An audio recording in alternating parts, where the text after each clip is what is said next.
Next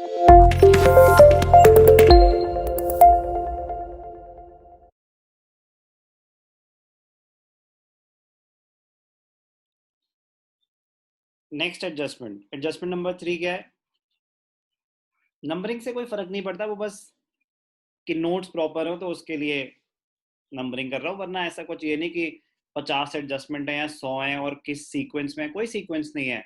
हर एक adjustment independent है, उसकी अपनी इंपॉर्टेंस है, किसी भी ऑर्डर में करो उससे फर्क नहीं पड़ता।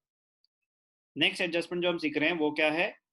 Treatment of prepaid expenses. Last हमने कौन सी करी? Outstanding expenses. ये प्रीपेड एक्सपेंसेस क्या होते हैं, ध्यान से देखना।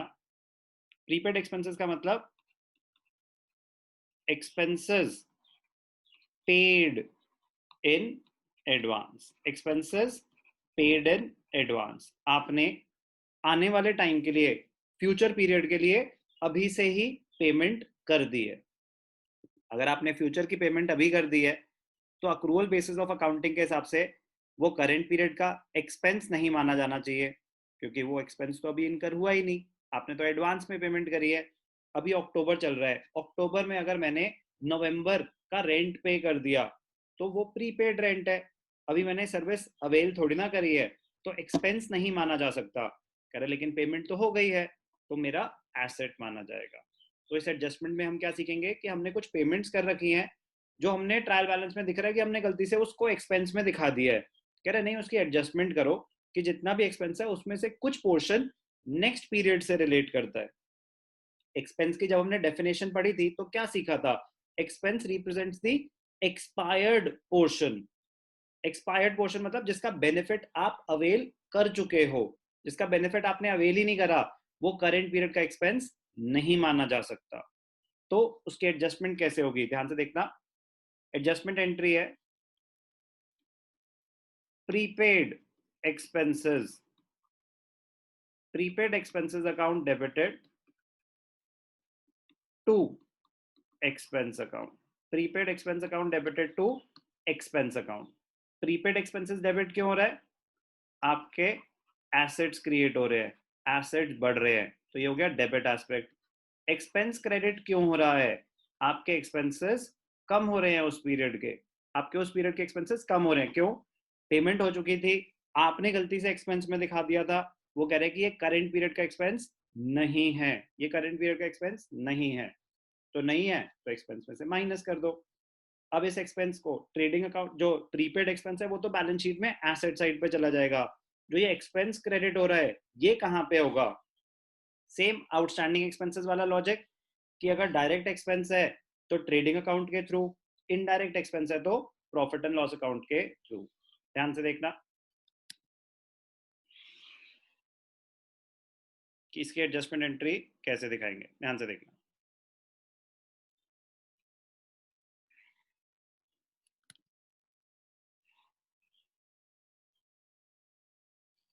In case of direct expenses कि वेजेस है, कैरेज है, प्रीपेड।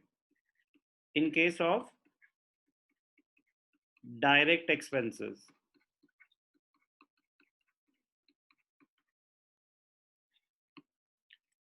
ट्रेडिंग अकाउंट को क्रेडिट कर देंगे। जो भी एक्सपेंस है,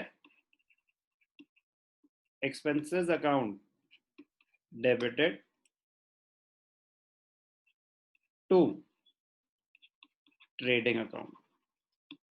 expenses account debited to trading account मतलब हो क्या रहा है ये? उस एक्सपेंस को, ध्यान से देखना, ध्यान से देखना, मैं इसको आपको उसको अकाउंट में करके दिखाऊंगा ना तो आपके लिए ज्यादा इजी होगा।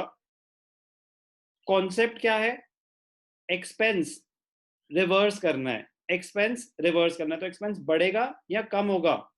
एक्सपेंस रिवर्स करना है, ध्यान से देखना, ध्यान से देखना। मैं आपको उसको दिखाऊंगा ना, उसको बहुत सिंपल सी चीज है। एक सेकंड। एडजस्टमेंट एंट्री क्या हो गई? Prepaid expenses account debited to expense account. Prepaid expense debit क्यों हो रहा है? आपका एसेट क्रिएट हो रहा है। एक्सपेंस अकाउंट क्रेडिट क्यों हो रहा है? आपके उतने एक्सपेंसेस रिवर्स हो रहे हैं। तो इसमें हम कुछ नया ऐड नहीं कर रहे, जो ऑलरेडी पेड था उसमें रिवर्सल्स दिखा रहे हैं। ध्यान से देखना, एक एग्जांपल क्रिएट करके दिखाता हूँ प्रीपेड एक्सपेंसेस का, सिंपल सा example. Treatment of prepaid expenses क्या गिवन होगा आपको? ट्रायल बैलेंस गिवन होता है हमें। ट्रायल बैलेंस में लिखा था रेंट, रेंट गिवन था 50,000। रेंट डेबिट कॉलम में आ रहा है तो रेंट पेड है, रेंट 50,000। अब एडजस्टमेंट में लिखा हुआ है out of the rent paid during the year, out of the rent paid during the year rupees 10,000 relates to the next year। आप अकाउंटिंग कर चुके हो, रिकॉर्डिंग हो चुकी है, क्लासिफिकेशन हो चुकी है, ट्रायल बैलेंस बना हुआ है, आपको फाइनेंशियल स्टेटमेंट बनाने के लिए बोल रहे हैं और आपको दिख रहा है कि रेंट 50,000 है और वो बोल रहे हैं कि यार इसमें ना एक एडजस्टमेंट करनी है। क्या एडजस्टमेंट करनी है? कह रहे जितना भी हमने रेंट पे किया ना उसमें से 10,000 ना नेक्स्ट पीरियड का है। कह रहे नेक्स्ट पीरियड का है तो वो तो करंट पीरियड का एक्सपेंस नहीं माना जाना चाहिए। तो एडजस्टमेंट एंट्री क्या हुई? Prepaid expenses to expenses format होता है। एक्सपेंस कौन सा है यहाँ पे? रेंट। तो क्या हो जाएगी adjustment entry? Prepaid rent account debited to rent. Prepaid rent asset create हो जाएगा, रेंट क्रेडिट हो रहा है मतलब रेंट में से इतना माइनस कर दो, रिवर्स कर दो। ध्यान से देखना कैसे दिखाएंगे। रेंट है, इनडायरेक्ट एक्सपेंस है, तो प्रॉफिट एंड लॉस अकाउंट में डेबिट साइड पे आएगा टू रेंट इनर कॉलम में, क्योंकि उसमें एडजस्टमेंट करनी है। 50,000 less prepaid expenses, prepaid rent, जो एक्सपेंस अगर नाम है तो डायरेक्टली नाम लिखेंगे प्रीपेड रेंट, कितना हो जाएगा? माइनस 10,000। 10,000 उसमें से माइनस हो जाएगा 40,000। 50,000 माइनस 10,000 कितना हो गया? 40,000। तो 10,000 माइनस कर दिया। क्यों माइनस कर दिया? करंट पीरियड का एक्सपेंस नहीं है, आगे का हमने एडवांस में दे रखा है, तो बैलेंस शीट में एसेट साइड पे आ जाएगा प्रीपेड रेंट कितना? 10,000। Adjustment of prepaid expenses, prepaid expense to expense. Trial balance में रेंट गिवन था, वो ट्रायल बैलेंस आइटम है, एक बार ये आ गया PNL account debit side. Adjustment क्या थी? प्रीपेड रेंट, तो एक बारी एक्सपेंस में से माइनस कर दिया क्रेडिट एस्पेक्ट, और एक बारी बैलेंस शीट में एसेट साइड पे दिखा दिया डेबिट एस्पेक्ट।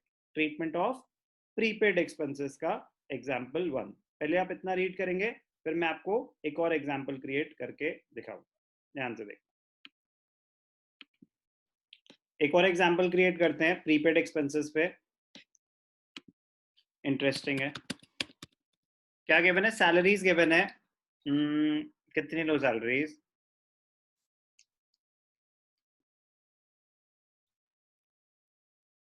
75,000।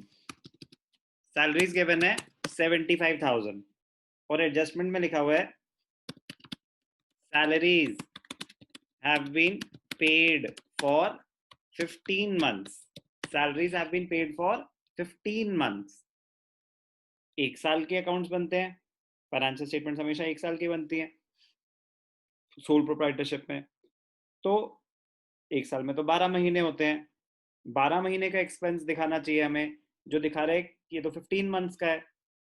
इनडायरेक्टली आपको बता रहे हैं कि 3 महीने की एक्स्ट्रा सैलरी दे रखी है हमने, कोई भी रीजन हो सकता है, एडवांस में दे दी। तो पहले तो ये कैलकुलेट करेंगे कि एडवांस है कितना, प्रीपेड सैलरीज हैं कितनी, एडजस्टमेंट तो उसके बाद दिखाएंगे। तो पहले वर्किंग नोट में हमें ये कैलकुलेट करना चाहिए कि पहले ये समझना है कि salaries have been paid for 15 months, इसका मतलब 3 महीने की एक्स्ट्रा दे दी है। अगर 3 महीने की एक्स्ट्रा दे दी है तो कितनी एक्स्ट्रा दी है, अमाउंट कैलकुलेट करेंगे। ध्यान से देखना, तो वर्किंग नोट में आपको कैलकुलेशन दिखानी चाहिए। Working note, if salaries for 15 months, if salaries for 15 months are rupees 75,000, salary per month is equal to 75,000 divided by 15। तो 75,000 divided by 15, 5,000 पर मंथ है सैलरी। तो 5,000 पर मंथ अगर सैलरी है तो prepaid salaries, prepaid salaries for 3 months कितनी हो जाएंगी? 5,000 into 3, 15,000। तो ये इंपॉर्टेंट है। 75,000 अगर 15 महीने की है तो आपको पर मंथ निकालनी पड़ेगी, कितनी है वो निकाला आपने 5,000। तो 5000 अगर पर मंथ है, एक्स्ट्रा कितनी दे रखी है, 15 मंथ्स की दे रखी है, हमें तो 12 की देनी चाहिए थी, 3 मंथ्स की एक्स्ट्रा दे रखी है, तो 3 मंथ्स की सैलरी कितनी हो गई, 15,000। अब इसको दिखाएंगे कैसे, इसको दिखाएंगे कैसे, ध्यान से देखना। प्रॉफिट एंड लॉस अकाउंट में debit side to salaries, salaries कितनी है जो हमने पे कर रखी है, 75,000, तो ये तो ट्रायल बैलेंस आइटम है, आ गया। अब जो प्रीपेड सैलरीज है उसका क्या करते हैं, एक बारी एक्सपेंस में से माइनस होता है और एक बारी बैलेंस शीट में एसेट साइड पे आता है। तो एक्सपेंस में से माइनस होगा लेस, क्या माइनस होगा, प्रीपेड सैलरीज। कैलकुलेशन दिखाई है हमने, तो ब्रैकेट में लिखेंगे वर्किंग नोट, क्या माइनस हो जाएगा, 15,000। तो करंट पीरियड का एक्सपेंस कितना माना गया, 60,000। अगर वेरीफाई करेंगे तो 5,000 पर मंथ है, तो 12 महीने की कितनी होनी चाहिए, 60,000। ये होता है अक्रूवल बेसिस की वजह से।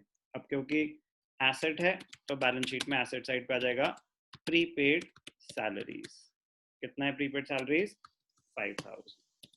उसमें भी हमने एसेट साइड पे लिखा है ना, ठीक है। एसेट्स बढ़ गए, तो जो एडजस्टमेंट है वो 15,000, सॉरी 5,000 तो पर मंथ है, प्रीपेड 15,000, तो एक बारी बैलेंस शीट में एसेट साइड पे आ गया और एक बारी एक्सपेंस में से माइनस हो गया। क्या सीखा हमने, ट्रीटमेंट ऑफ प्रीपेड एक्सपेंसेस। दो एग्जांपल्स करें, ये समझाने के लिए कभी कभी क्वेश्चन इनडायरेक्टली आता है, ट्रीटमेंट चेंज नहीं हो जाएगी, ट्रीटमेंट सेम रहेगी प्रीपेड एक्सपेंसेस की। जर्नल एंट्री क्या है, एडजस्टमेंट एंट्री है, expense account, prepaid expenses account debited to expenses, prepaid expenses debit हो रहे हैं, आपके एसेट्स बढ़ रहे हैं, एक्सपेंस क्रेडिट हो रहा है, आपके एक्सपेंसेस कम हो रहे हैं, एक्सपेंस में से माइनस कर दो, बैलेंस शीट में एसेट साइड पे दिखा दो। क्या करा, ट्रीटमेंट ऑफ प्रीपेड एक्सपेंसेस।